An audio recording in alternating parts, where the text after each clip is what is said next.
Aí, se você precisar de mais detalhes, aí pega a constituição do IFRS Foundation, né? E lá você tem todos aqueles passos definidos, enfim, inclusive os critérios para avançar de uma etapa para outra, que você precisar disso. E se tiver qualquer dificuldade, me avisa que eu te passo. Não, obrigado. Muito bem, vamos começar, não? Vamos. Okay, so now changing to English language. This is a plenary session for the paper Fair Value Accounting and Regulatory Capital of Banks, an exploratory study of the world's largest economies. The authors are Kleber Vasconcelos de Oliveira, Professor Paulo Lustosa, Professor Federico Carvalho, and Professor Marcelo Macedo. I understand that Kleber will be presenting today. So Kleber, my suggestion is that we take the next 20 to 30 minutes in your presentation. Then I'll probably spend something around 10 to 15 minutes in my comments and discussion. And we probably will have another 10 minutes at the end of the session for any discussions with the audience, or even the chance for you to respond to any of my comments if you find that interesting. So without further ado, the floor is yours. You can start, Kleber. Thank you. Okay. Thanks so much, Professor. And first of all, I'd like to thank everyone for coming to this presentation. And I said before the presentation, and I'm pretty happy to be here to this presentation, but at the same time, I'm quite nervous for this presentation, but that's okay, here you go.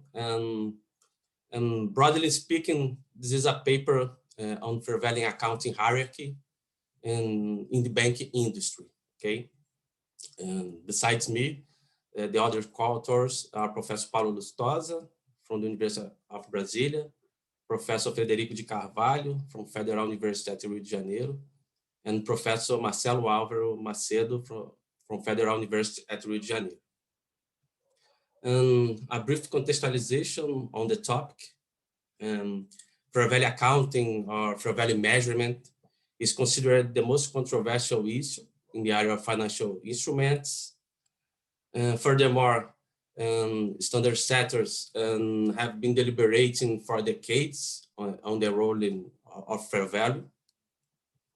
And it's also important to say about the increase in the use of fair value, especially in the past decade. And what is the motivation of the paper? Basically, we have been observed. We observed mixed results of empirical studies. On the other hand, some studies found that fair value has no impact on the banking industry, or at least no significant impact, while other studies found the opposite. For example, for André and colleagues, they state that financial institutions blame fair value accounting, especially for the global financial crisis. On the other hand, for Laux and Leos, the effect of fair value changes on banking income and regulatory capital is limited. It's no impact in the banking industry.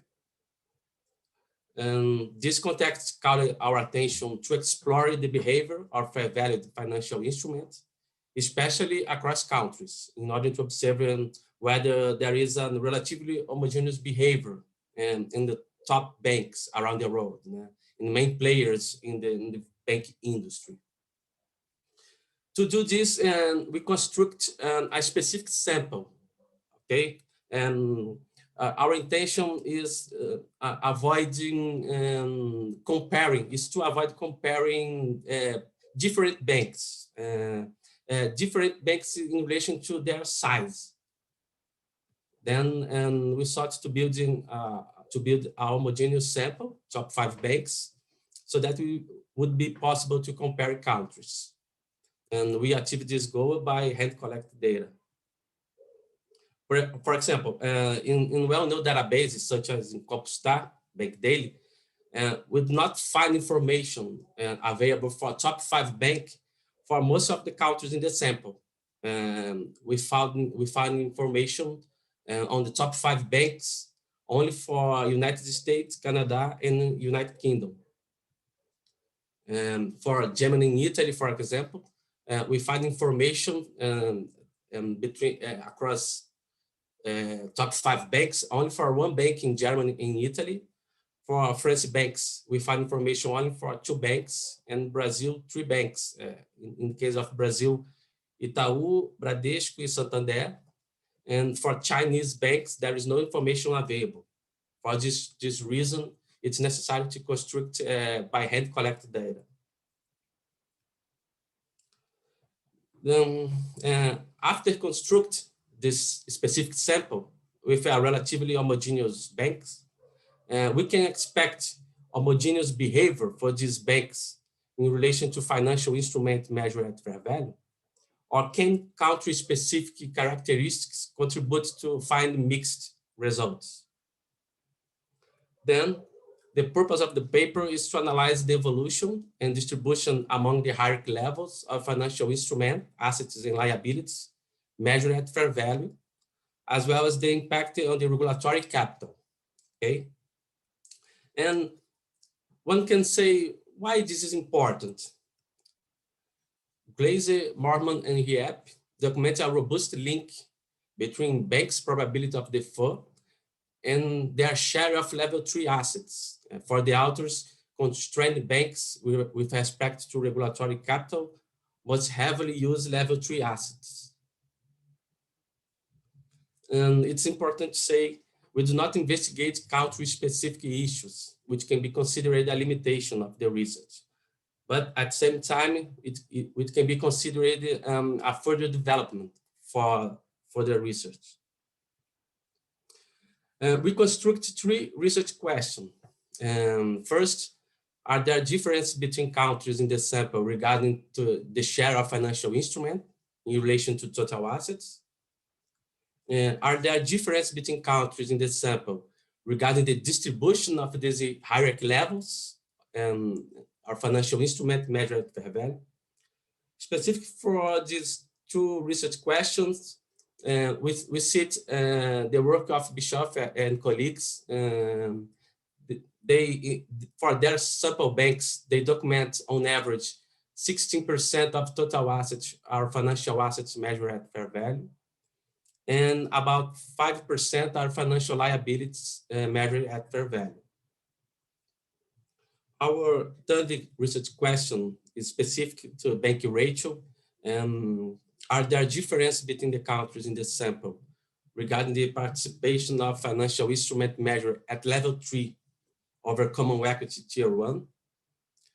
And regarding this study research question, Roca and colleagues state that investors, market participants, and rating companies are fully aware that level 3 instruments are very risky and look with concern at high values of indicators such as level 3 for over common equity tier 1.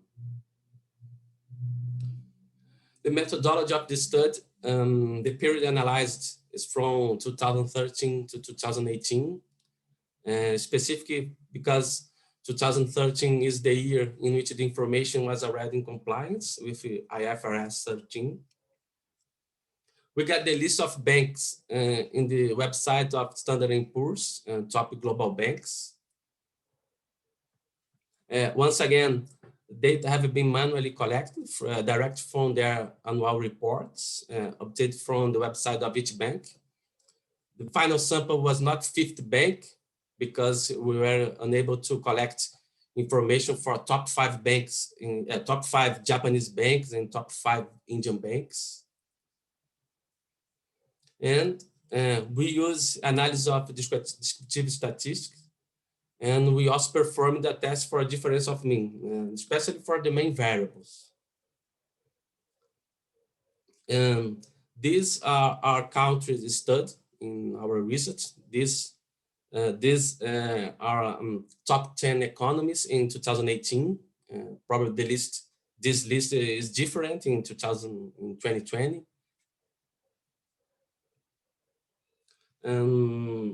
Just to have an idea of the magnitude of the banking industry, and in the top 100 largest banks, and China is top 4 position in the list.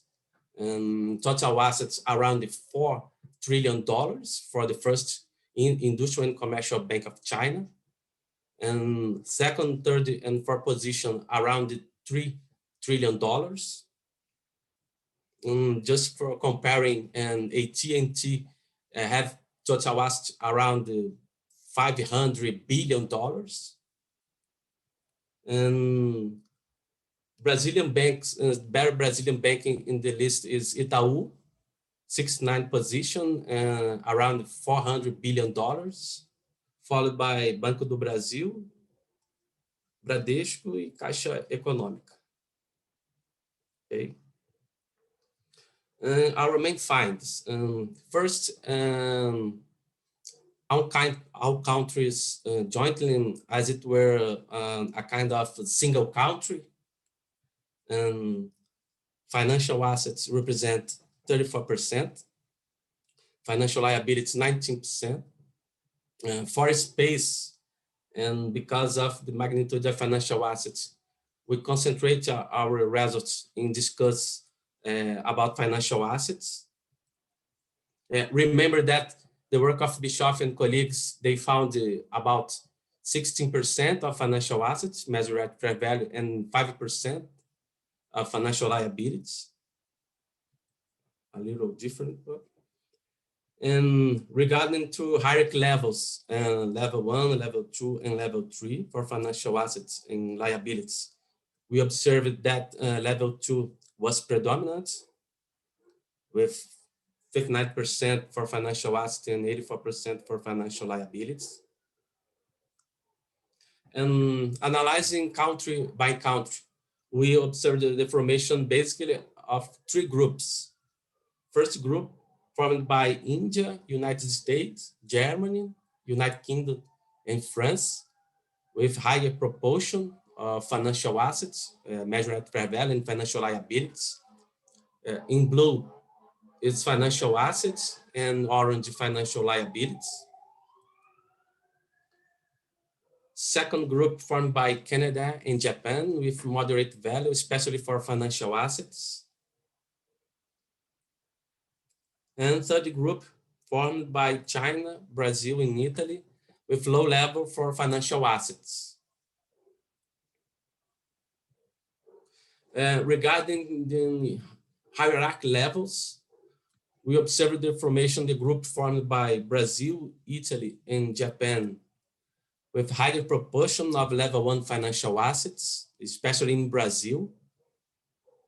There is no significant proportion of financial assets measured at level 3. Second group formed by United Kingdom and France with moderate values, especially for financial, I talk about for level 1 financial assets, moderate value for this level 1. And third group formed for China, India, United States, Germany, and Canada with low level for level 1, low ratios for level 1 financial assets. The majority financial assets are measured at level 2. And we call attention for Indian banks with no negligible proportion of financial assets measured at level 3. And once again, India banks are represented by only 2 banks. It's a limitation of the study. Regarding to financial liabilities, we call attention for only one group formed by Brazil, Italy, and Japan. This group, they have no negligible proportion of level 1 financial liabilities. The other countries of the sample, the majority financial liabilities is formed by financial liabilities measured at level 2. And for the banking ratio, we call attention for Germany and France with this group present the highest level for financial assets, level 3 financial assets over Common Equity Tier 1. And United States, United Kingdom, and Japan, and also draw attention for this ratio. Despite the work of Roca and colleagues, they not talk about what is a higher proportion for this ratio, but this group formed by Germany and France and United States, United Kingdom, and Japan present the highest proportion, specifically above 10%. We consider practical implications, especially for regulators. They have a broader view of the topic in order to act precisely in improving the standard. For example, prior research has primarily focused on examining the value relevance of fair value estimates. We did not found similar work in analyzing countries. And regulators for other countries may have a comparative basis, especially for accounting bodies in countries that have not yet implemented fair value accounting, such as in the Middle East. Basically, is this, and thank you all for hearing me. Thank you, Kleber. Thank you for your presentation. And so I will now, if you can please stop sharing. I think you have a button, okay. and I'll share mine. So I have a couple, well, a little bit more than a couple, I think 4 or 5 slides to my comment. I know that you work at the central bank, so please forgive for any stupidity I might say in regarding the financial industry, but I'll hopefully some of the comments might be useful for you guys to continue this research in case you have any plans to go ahead. Okay. Just give me a minute and I'll be sharing my screen now. Where is that?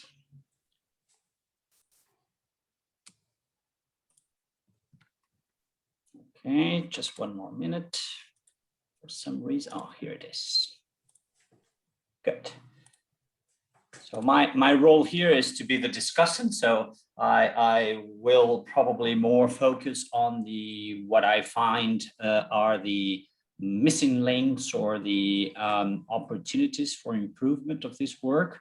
The perspective that usually a discussant has in this type of panel for discussing a paper is the perspective of promoting this research to a higher level and hopefully make it possible to publish in a good journal. So that's the perspective I took when I read the paper. So for that purpose, what I will do basically is just go through a few points, a few topics here. The first of them is just to make sure that you know what's my understanding of the purpose of your research. So I will check that with you. Then I'll go to two bits, which I call the missing links, which I think that if you can fill that gap, perhaps the paper will have a more meaningful use in terms of research. At this point, I think you're correct when you say it's an exploratory research for which I sometimes fail to see what are the real implications. So, but I'll let that to the end. I have some other perhaps minor issues. I don't know if they're minor or not, but you can tell me later. But I think that they can probably be fixed. And then I will finish with some thoughts of how can we go ahead? How can we move forward from this point to I don't think this paper is publishable at this point in a top journal, but I think that perhaps there are things that could be, this could be the start to get to something that might have a better acceptance in terms of research. So my understanding is basically, as you said, it's an exploratory work. So we are talking about observing. You basically observed a number of time series regarding certain ratios of financial instruments that are measured at fair value, the ratios that are measured at fair value level 1, 2, and 3, the ratios of financial instruments from level 3 regarding or in comparison with the bank's regulatory capital. And you state that the purpose or the usefulness of your work would be to provide regulators with a view of the, and I call the conundrum here, the confusion, because measuring is a problem that we face in accounting. So yeah, perhaps regulators might find useful to see the variations and the diversity in the use of IFRS measures, in this particular case, fair value, and particularly fair value at level 3. And also you state that you would like to provide regulators with comparative figures to other large economies banks. Yeah, perhaps that's something useful for central banks around the world. So let's go to probably what I think are the most relevant issues in this work. So the first missing link, and I'm calling them missing link because I found that there is something there that didn't really fit in. So when I read, if I go for the theory, or at least the more normative type of theory, so the IFRS framework, what I see there very clearly stated in the framework is that the objective of financial statements or general purpose financial reporting is to inform investors, lenders, and other creditors. In the past, in previous versions of the framework, we did have a broader group of potential users of financial statements. But as time went through, we got to the point in which the ISB has decided that they would stick to a narrower vision of users. And that meant basically investors and creditors. And that also led to another consequence, which is if we are informing investors and creditors, we are concerned about the future cash flows of companies. We are producing information to help investors and lenders and other creditors to make their projections about future cash flows. So that's basically the purpose of financial statements prepared under IFRS. So in theory, I don't see an obvious link. It's not obvious to me that there is a link between IFRS and regulation in theory. Perhaps if we go to practice, and I have a question mark here because I know you work in that industry, perhaps in practice, there is some convergence going on at this point in time. So I just talked in the last 2 weeks with some friends that are closer to the financial industry, and they provided me with some feedback saying, yes, well, if you go to the BIS, they are pretty much interested in IFRS. They have been discussing that. You will find the BIS participating in the ISB comment periods in a number of standards. So it seems that there is something in progress that is moving towards. You are correct that, well, in the financial crisis, the last 2 major crises we had, there were calls for, let's say, more a harmonization between what are the standards and the prudential regulations. So perhaps there is something going on in practice, but in theory, that's not, regulators are not the prioritary group for which the ISB caters. So I think that there is an obvious connection here that you should develop more. So if you want to study or keep studying about IFRS and its connection to consequences in terms of prudential regulation, I think you have to better bridge those 2 concepts because they are not obviously connected. It's probably the other way around. They're not connected in the, let's say, more formal statement, but perhaps there is something going on in practice that might justify what you're looking for. So that's the first missing link. Then I have another few questions that I couldn't find the answer, and I call them the missing link part 2. So first of that, do regulators in these countries that are in your sample, do they use IFRS or IFRS related measurements? I just take Brazil as an example, in which we do have a different gap going on for the regulation purposes. It is true that I think it was 3 or 4 years ago, someone that you probably know from Central Bank, Giovanni Brito, which was my colleague in the PhD back in the day. And Giovanni came here, and I was the moderator of the session, just to explain what were the potential changes in the impairment model of the Central Bank of Brazil. And we heard, and we have learned with Giovanni, that a number of proposals that were in discussion at that point in time were significantly inspired in IFRS 9. So that is correct, that in Brazil, we seem to be moving to something closer to IFRS or IFRS related. However, I have no idea if that is true in other countries. So again, it's certainly something similar to what I just said. I'm not really sure if there is any link between the measurements of IFRS and the prudential purposes. What I'm saying is, I'm not sure if central banks look whatsoever to IFRS, the financial statements. I'm not sure they even care about them. So that's what I would highlight here. So if not, so let's suppose that the answer of my question, which I didn't find in your work, is no. There is no significant link between IFRS and IFRS related measurements and prudential purposes.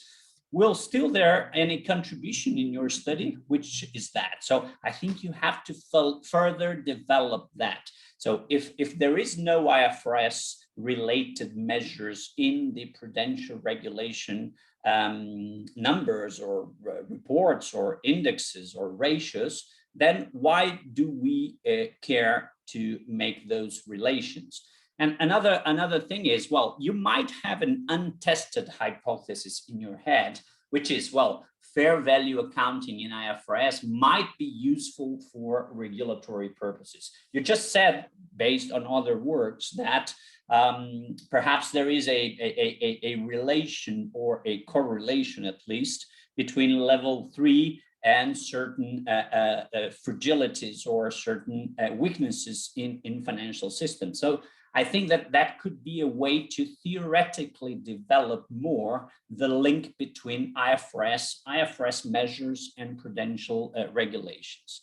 The other missing link here, or question that I could not find the answer is, well, you basically centered your study in the IFRS 13, which is a very peculiar standard because it's a measurement standard. Most of the standards in IFRS, they are transaction-based. So you have a standard for inventories, you have a standard for property, plant, and equipment, you have a standard for financial instruments. This is a different standard. This is a measurement standard that works for other standards. It has to be read in connection with other standards. So for instance, if you are an agricultural company and you have biological assets, you will need to use IAS 40, which is the biological asset standard, plus IFRS 13 to measure fair value of your plantations, of your animals or whatever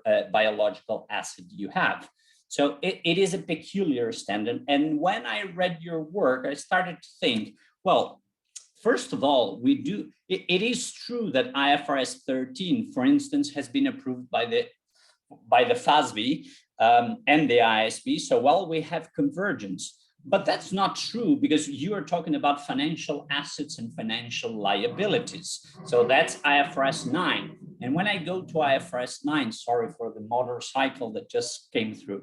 When we go to IFRS 9, US GAAP did not converge, or there are similarities, but there is not exactly the same thing in the US.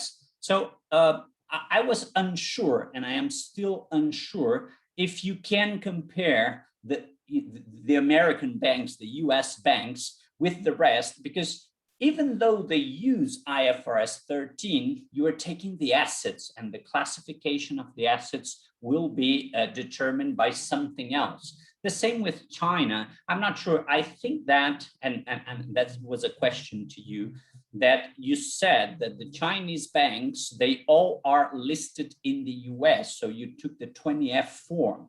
But the thing that you didn't say is, when you are a foreign issuer in the US, you can report in your 20F form either in IFRS or in your GAAP reconciled to US GAAP. So I don't know if you took the attention to look if those banks were reporting IFRS. The same with India, because these two big countries are probably the most, let's say, the reason why the ISB is very unpleased with this region at the globe, because China is a big country and India is also a big country, and none of them have adopted IFRS yet. They are little by little converging and bringing into their own GAAP things from IFRS, but they did not adopt, and they don't have a roadmap to adopt. So I'm really concerned here if those countries and data that you're using are really comparable, because I think we might be mixing things. Even if they have IFRS 13 in their local GAAP, let's say India or China, there must be... Japan too. Japan banks too. Some of the Japan has a mixed model. Japan, yes. Some companies, because they are allowed, but they are not required to adopt IFRS. So big groups, the big Keiretsus, they are allowed to adopt, and some of them have. I think there are more than 100 big groups in Japan that voluntarily adopt IFRS. I'm not really sure if this is the case of your sample. So I think that should be, probably you already know the answer for that, but it's not very clear in your work. So if I wanted to retest what you did, I would be concerned that I would be mixing up. But at least on the US GAAP side, I am kind of uncomfortable that we are comparing those, because there might be. So if you check on IFRS 9 and you see that there is, I know nothing about US GAAP, but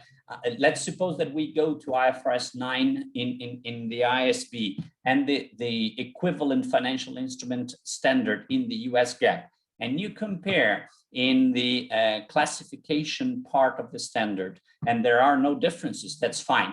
The other thing is, I'm not sure, I think that you took all the information from the footnote that classifies the asset in level 1, 2, or 3. I am not really sure, but maybe you might be, if those numbers are gross or they are net of impairment losses. Because if they are net of impairment losses, then we have another problem, which is the differences in the criteria for impairment. So I'm not sure if the data of your banks is really comparable. So some other issues, probably minor issues, is, well, you say that something, I don't know exactly what, demonstrate. Oh yes, when you said that most of banks, or some of the banks, they do have much more level 1 and 2 than level 3. And you said that those group of largest banks prefer financial instruments valued at level 1 and 2. This prefers gives me the impression that you were talking about an accounting choice, and the choice there is not a choice. So the hierarchy in the fair value accounting, sorry, the hierarchy in the fair value accounting is not a choice. You don't choose freely from level 1, 2, or 3. You have to pick the one that has the less number of unobservable variables. So if you do have a quoted price in a liquid market, you have to use level 1. You're not allowed to use any other level.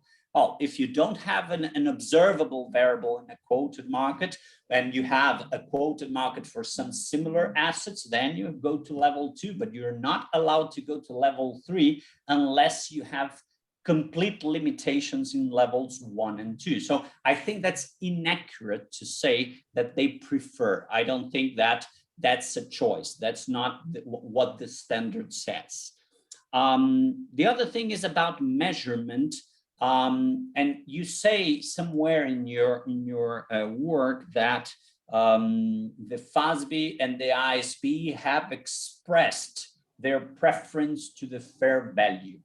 That might be in a project in particular, but when we go to, again, the conceptual framework that was approved in March 2018, so very, very recently, and I just went to the basis for conclusions to find something to support what I'm saying. So in developing that framework, that's the basis for conclusion, paragraph 6.5, the board, the ISB, considered whether the conceptual framework should advocate using one single measurement basis, for example, fair value. However, the board concluded, that's paragraph 610, the board concluded that in different circumstances, different measurement bases may provide information relevant to users. So what the board is saying is different from what you say they're saying. They're saying that we love fair value, but we also love cost, historical cost, because we think that they could be beneficial. The two bases, historical cost and current value, coexist, and that's good for the financial reporting. That's the official statement of the ISB. So I sort of disagree when you say that the ISB is a fair value lover. It is true that fair value has been growing in relevance if we take, let's say, the last 20 or 30 years in developing standards. That is correct. But still, I don't think that there will be a balance sheet and a statement of income that will be fully fair value based, at least not until this or in the time this conceptual framework is in place. Because what the new chapter of the framework, and we have been requesting the ISB to have a decent measurement chapter in the conceptual framework and for years. And when we finally have it, which was 2018, they write very clearly that fair value is only one between two options, and historical cost could be a valuable information for investors. So I think that you should at least try to rewrite what you're saying, because if you go to a journal in anywhere in Northern Europe or in the United States, I think they will disagree with your statement. So just going to our my last remark. So if I try to think a little bit ahead, I think that we have to leave the exploring phase now and try to get to meaningful implication. Why is this relevant? Is IFRS for any reason or anyhow relevant to a prudential regulation? And I think that's a genuine or a legitimate question, a valid question. And if you find a good hypothesis to support that question or to preliminarily answer that question, I think you might have a work that is valuable and will be seen as valuable by others. And that obviously brings us to that other question. Well, is prudential regulation deeply rooted in IFRS? It seems to me that not yet, but perhaps we are going towards that direction. I'm not sure if we are there yet. I can give you the example of the Brazilian Central Bank and CPC. They are not connected to us. They could be there, but they are not there. So what I'm saying is, at this point in time, regulation in Brazil hasn't really been very interested in IFRS. And I can understand the reasons, because the purpose of IFRS, as I said in my second slide, is different from the purpose of a prudential regulator. So perhaps these are different languages, and perhaps they don't talk to each other. So I'm not sure if there is any root that will connect that.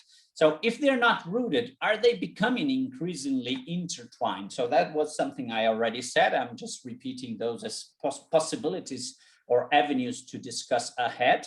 If you have evidence, even if it is anecdotal evidence, that there is a movement towards IFRS, or IFRS is moving more to a regulatory perspective, well, perhaps we can design something from the exploratory phase to a meaningful work for regulators.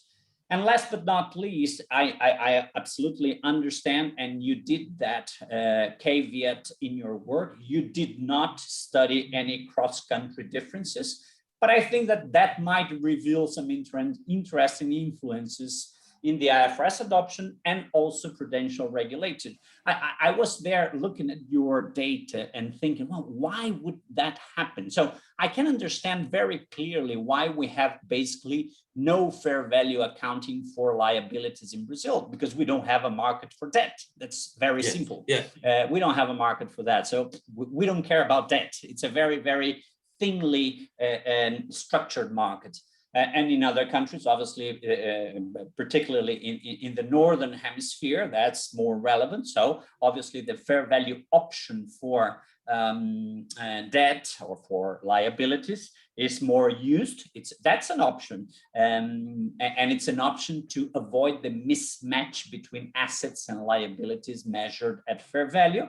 And apparently banks are in other countries, they are benefiting from the option to market their liabilities, their financial liabilities. But I think there are so many other things here. You are mixing up countries that are so different culturally, which are so different in their construction of their financial reports, are so different in terms of corporate governance, are so different in terms of the influence of the state in their economies. If you take China, for example, so there's so many differences here. So I was amazed by the possibility of developing more hypotheses looking at the cross-country differences. So if you have any plans to continue this research, I would probably follow something in that route, because I think you might find things there that might be of interest for journals like the Journal of International Standards or any other more international type of journal that are interested in the differences in the application of standards or even in the regulation.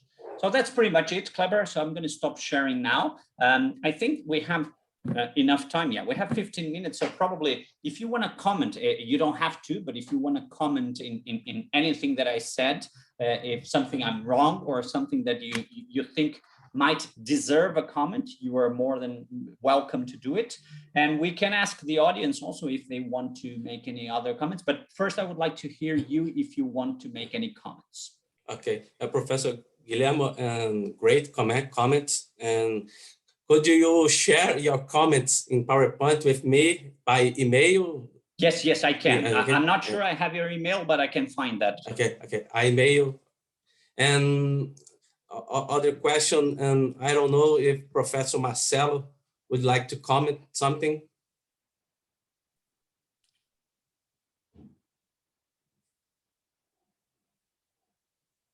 To be honest, I don't see him here. So I think he was here at the beginning, but oh no, he is here. Professor Marcelo Álvaro?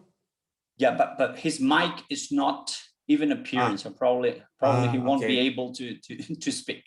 Okay.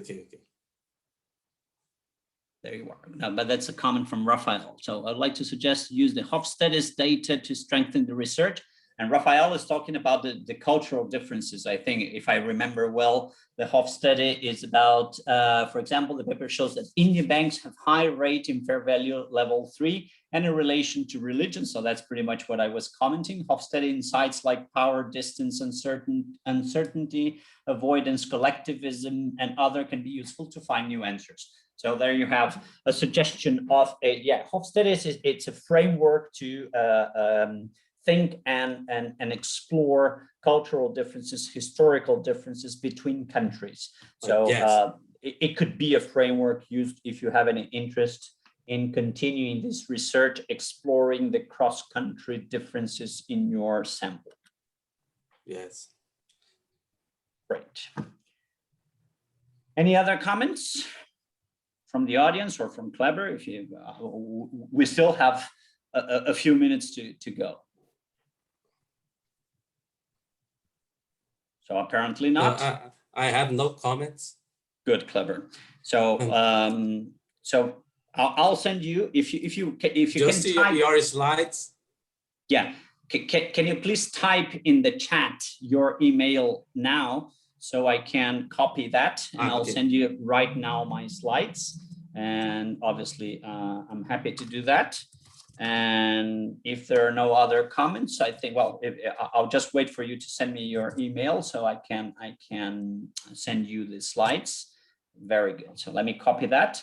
And I'd like to thank everyone for being here today. I think that later tonight we have the awards of the Congress of our the winning awards. So please do attend to that session, and we'll probably see each other tomorrow. And so thank you very much for being here, and we'll keep in touch. Kleber, thank you very much for your work and for being here today. Thank you, Professor. Thank you, the audience, for the comments. Thank you all. Thank you. Bye-bye, everyone.